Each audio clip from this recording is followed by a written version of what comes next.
शिक्षणाच्या कारणावरून लातूरात आत्महत्या होत आहेत। मुलांच्या शिक्षणासाठी 32 वर्षीय तरुणानं आत्महत्या केली। आदिवासी कोळी जात प्रमाणपत्र न मिळाल्यामुळे टोकाचं पाऊल या विद्यार्थ्यानं उचललंय। मयत शिवाजी मेळेच्या नातेवाईकांनी रुग्णालयासमोर आंदोलन केलंय।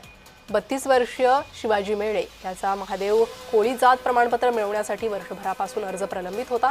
जात प्रमाणपत्र न मिळाल्यानं मुलांना शिष्यवृत्ती, शैक्षणिक सुविधा मिळत नव्हत्या।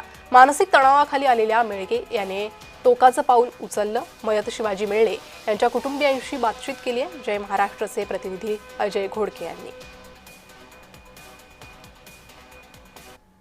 महादेव कोळी समाजाला अर्थात एसटी प्रवर्गातील जातीचे प्रमाणपत्र मिळत नसल्याच्या कारणाने विद्युत तारेला स्पर्श करून या ठिकाणी आत्महत्या केल्याची एक धक्कादायक घटना लातूरच्या निलंगा तालुक्यातील दादगी या ठिकाणी घडलेली आहे। शिवाजी मेळे असं या 32 वर्षीय तरुणाचं नाव आहे। त्यांचा सगळा परिवार माझ्यासोबत आहेत, भाऊ आहेत, आई आहेत, 2 छोटी चिमुकली आणि त्यांच्या पत्नी माझ्यासोबत आहेत। काय नेमकं कारण होतं, कशासाठी ते काय नेमकी उद्विग्नता होती ज्या कारणानं त्यांना या ठिकाणी मृत्यूला कवटाळावं असं वाटलं?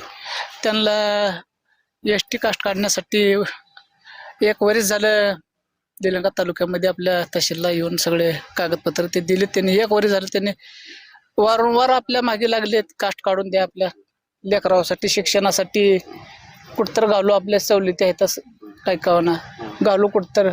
एकदम बिकर परिस्थिती असल्याबद्दल त्याला एकटा करता होता त्यांना घरामध्ये आणि 2-3 लेकर आई वडील आहेत, त्याच्यासाठी त्याचा संसार भागत नव्हता। त्याला रोजचा मजुरीला कामाला जात होता, तरी बी त्याच्यानंतर भागत नव्हतं। त्याच्यासाठी लेकरावाला तर कुठतर शिकायला घालावं, निलंग्यासारख्या तालुक्यामध्ये किंवा लातूर सारख्या जिल्ह्यामध्ये कुठतर आपली कास्ट जर असली तर त्या प्रयत्नांना माझ्या संघ आम्ही समाजासाठी 100-150 लोकांची कास्ट आम्ही काढायसाठी निलंग्याला टाकलो आम्ही इथं।